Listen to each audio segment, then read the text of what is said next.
Friends, తోటకూర గుడ్డుకూరకు కావాల్సినవి తోటకూర శుభ్రంగా కడుక్కొని పక్కన పెట్టుకోవాలి. టమాటా, ఆనియన్, చిల్లీ, ఎగ్స్. తయారీ విధానం చూద్దాం. టమాటాలని కట్ చేసి మిక్సీ జార్లో వేసి మిక్సీ పట్టించుకోవాలి. 2 టమాటాస్ సరిపోతాయి. ఫ్రెండ్స్, ఇప్పుడు 2 టేబుల్ స్పూన్ల నూనె వేసుకున్నాం కదా. ఇప్పుడు కొంచెం జీలకర్ర. ఇది తోటకూరలో వేస్తే పిల్లలకి అరుగుదల బాగుంటుంది, డైజెషన్ కూడా బాగా అవుతుంది. ఇప్పుడు కొంచెం ఆనియన్స్ ఇలా కట్ చేసుకున్నాం కదా ఫ్రెండ్స్.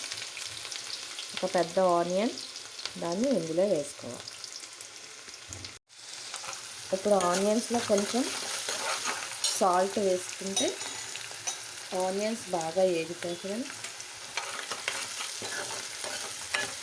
దీని తర్వాత మనం మిగతా ప్రాసెస్ చూద్దాం.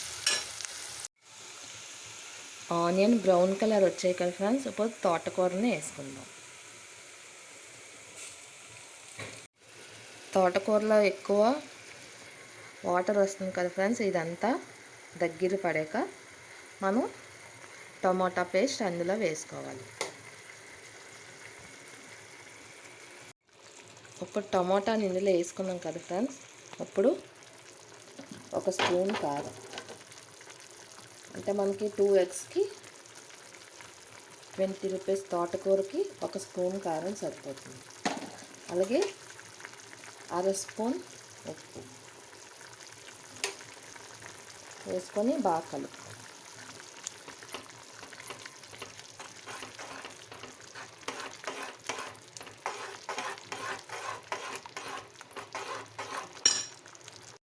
ఫ్రెండ్స్, ఇప్పుడు తోటకూరలో వాటర్ అంతా ఇంకి ఆయిల్ బయటకు వస్తుంది కదా.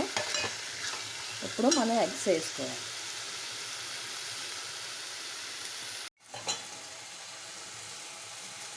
వాటర్ ఇంకిపోయింది కదా ఫ్రెండ్స్. ఇప్పుడు ఎగ్స్ వేసుకుంటున్నాం. 2 ఎగ్స్.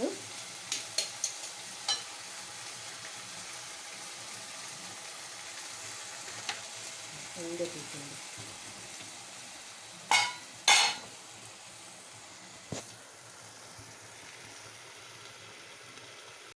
ఎగ్స్ వేసుకున్నాం కదా ఫ్రెండ్స్.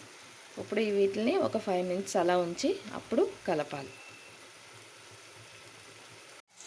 ఇప్పుడు కొంచెం గరం మసాలా వేసుకొని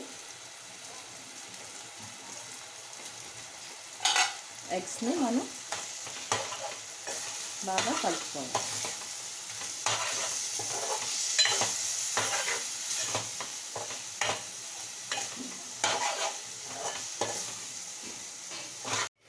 ఫైనల్ లుక్ ఇది ఫ్రెండ్స్. అయిపోయింది తోటకూర గుడ్డుకూర కర్రీ. పిల్లలకి ఎంతో టేస్టీ అండ్ హెల్తీ గుడ్డుకూర అండ్ తోటకూర కర్రీ.